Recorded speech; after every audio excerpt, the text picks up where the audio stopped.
Hey boys and girls, Scotty the Redneck Canadian. Welcome to my channel, Scotty's Homestead University, where I try not to offend liberals and swear. Although I already shot this video and I don't think I did a very great job of not swearing because I'm just getting frustrated with this whole video editing thing. Anyways, if I ever get another girlfriend, well, don't let me. But if I ever do, because I tend to be stubborn, I get that. And I do like pretty girls. If I ever do, make sure she's like good at video editing. All right, promise me that. Anyways, I want to give out a shout out before this video to my new friend from a couple weeks ago when I bought those first 3 solar panels, Tony at A1 Solar in beautiful Higgins Lake, Michigan.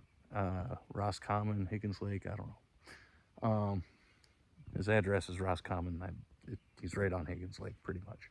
Anyways, yeah, Tony's a pretty good dude, and him and I, he's actually from St. Clair area, near where my house downstate is, and I'm going to put a link to his Facebook in the description here, but yeah, he's been helping me out, and he's been actually following my videos, and the other day when I picked up these last 3, he was like, dude, like, how'd you figure all this shit out? I'm like, I don't know, it's like what I do. And so he's actually going to start giving me referrals when people want to do off-grid stuff because, you know, he does like rooftop, high-end, rich people kind of stuff, not like hillbilly redneck kind of stuff in the middle of nowhere like me.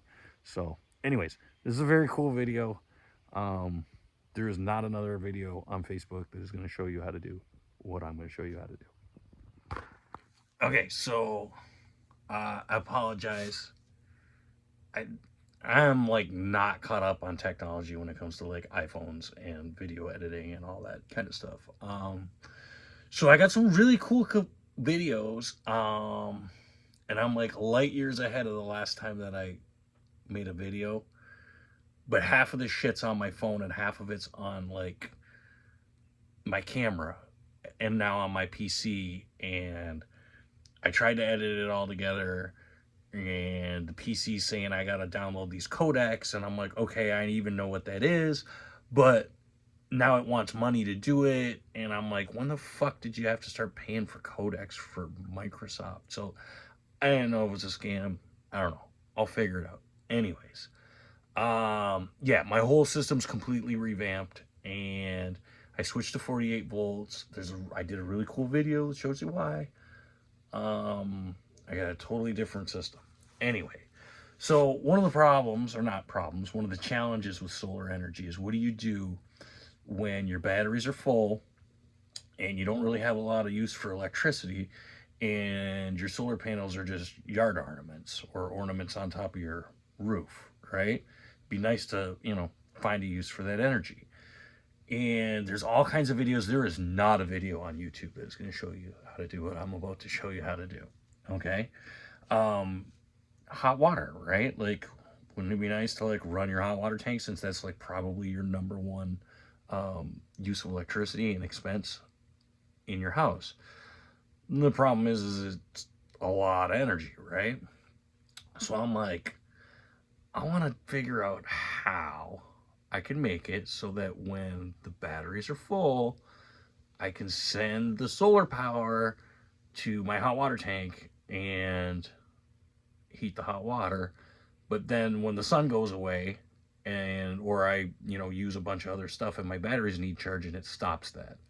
I figured that out. Check this shit out. All right, so I know you guys are like, what in the hell is this crazy Canadian got going on, right? I mean, he's got a toaster sitting on his coffee table. So anyways, we got an inverter, we got a 24 volt lithium, whatever, iron phosphate battery. We got my multimeter, we got a solenoid, but that's just a conversation piece for now. And then this is what's called a voltage driven relay. Okay. And so this voltage driven relay, I'm going to show you, hopefully. I mean, everything's just kind of cobbled together here so I can take this video. So this is set for 26.4. When the voltage rises to 26.4 and above, it's going to close the relay. And then when it drops below 26.2, it's going to open the circuit. It's going to open the relay. and shut it off. Okay, so this is connected to the positive on the battery, so this is going to give me close to 26 volts, right? 26.5, you can see I got a green light, right?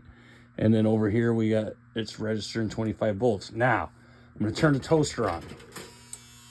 Ah, you see that? It dropped and the light went out.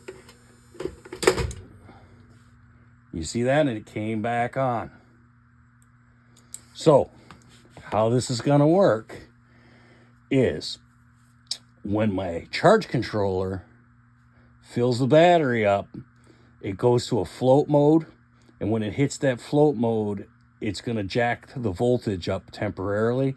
It's going to trip this, which is going to close this relay, which is going to trigger this heavy duty relay. This is a relay for a 48 volt golf cart.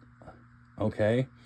And then that's going to close a circuit between the battery, which is being charged by the charge controller.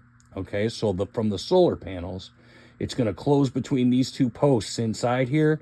And this is going to go to an element in my water heater that's a 48 volt, 1500 watt water heater element. So what that has the effect of doing is when the battery is fully charged and the solar panels are just yard ornaments out there not doing anything, this is going to say, hey, I see 28 volts, or in the case of that, it's going to be like 58. But, hey, I see that voltage, so I'm going to close.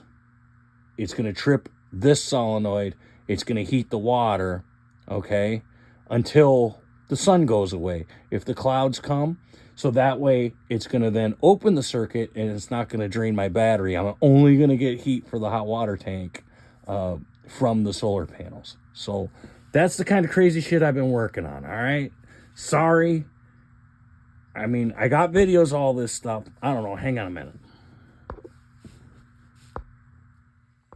All right. So anyways, some of the stuff, like I said, I got videos. I'll figure out how to edit it. I'll show you all this stuff. This thing here is my new inverter, because it's 48 volts instead of this little one. But what's way cool about this one is it's split phase. So it runs 220 and 110, just like the street, just like your box in your house. And I actually got this off my buddy Jonathan the other day. It was pretty cool.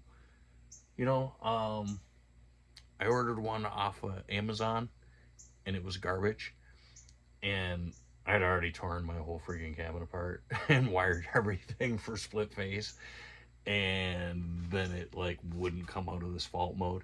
So I did what any other self-respecting redneck Canadian would do. I went on Marketplace. And I saw this on Marketplace. And it was in Wolvertucky, Michigan. And I'm like, dude, Wolverine? This has to be Jonathan. Because, like, nobody in freaking Wolvertucky can even, like, spell solar. So, never, let alone have a real high-end inverter like this for sale. And, yeah, it was my buddy Jonathan. So, yeah. It was weird not trying to... trying not to use the J word because you know how cheap I am. It was really hard not lowballing him because he is my friend and I didn't want to be a dick. Anyway, so I got that, everything, my pump, everything works off of this. Like everything works off of this. And then this is a Victron charge controller, and that's how I got into the PC thing. Was this is Bluetooth, and this is really annoying, this light. Anyways, yeah, this is Bluetooth, and I was taking a video of what was going on my phone, and that's why I needed my camera, and it just, whatever. Anyways, I didn't come up with all of this on my own. I actually emailed Victron, and a guy named Nate emailed me back, and we went back and forth a little bit, and that's how I got like the whole idea of putting all of this together. So thank you to Nate at Victron, and I love this charge controller. It's like totally awesome. So anyways, yeah, and you noticed because I went back and shot this. Yeah, I got 9 panels now, so I got 3,690 watts of panels, which does not overpower that controller. I just gotta post the other stuff. All right, either till I edit those other videos and post them, or until I get frustrated and reshoot them and post another video. Keep your sticks on the ice, eh?